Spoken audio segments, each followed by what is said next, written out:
In early childhood special ed, we have 3 core values that we focus on, which are high expectations for our learners, equity across our program, and the importance of inclusion across a continuum of services. And we aim to do that all within a supportive environment. Our teams consist of the paraprofessionals that work in the classroom, a speech and language pathologist, and occupational therapist. Depending on the child's needs, sometimes you might have a PT, vision teacher, deaf or hard of hearing. The team can be different for all kids. OT supports students and families when kids have needs in fine motor, gross motor, sensory processing, or self-regulation. The best way for teachers and paras to communicate is constantly touching base with each other. So in early childhood, school psychologists spend a lot of time doing assessments, but we're also really lucky that we get to spend time in classrooms, facilitating play, helping problem solve around behaviors. Sometimes to start the day, we'll go right to the small gym to kind of get all their wiggles out from their bus ride. Or if they need to quiet down, we'll go to the sensory room.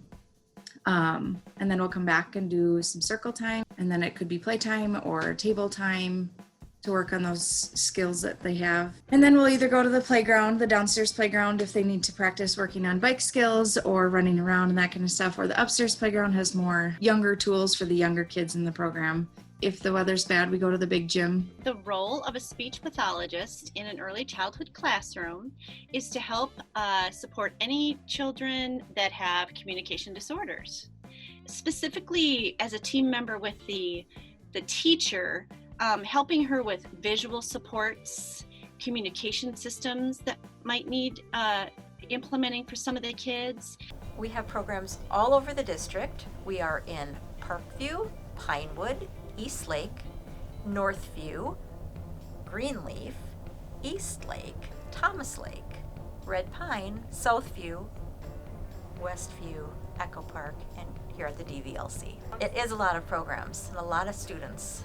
Normally in a fall we would mail out 350 packets of new student information to start out a fall. So by the springtime we are upwards of 700 students that we serve in early childhood special education. A few years ago we adopted SPED forms.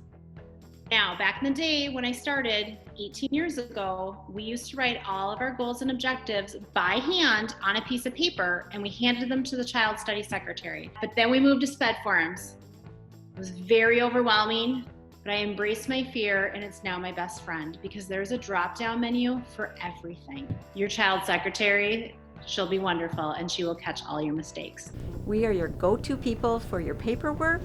I work with transportation, purchasing, random questions about technology.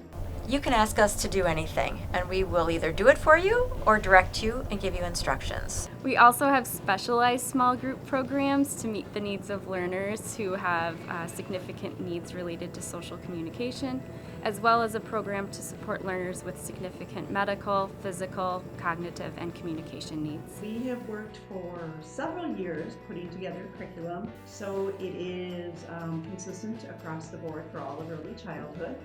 So our focus for professional development has been consistent over the last couple of years, and it includes conscious discipline, authentic assessment, and also equity and inclusion. So that means that we are creating supports for one another as colleagues, for children, and for families.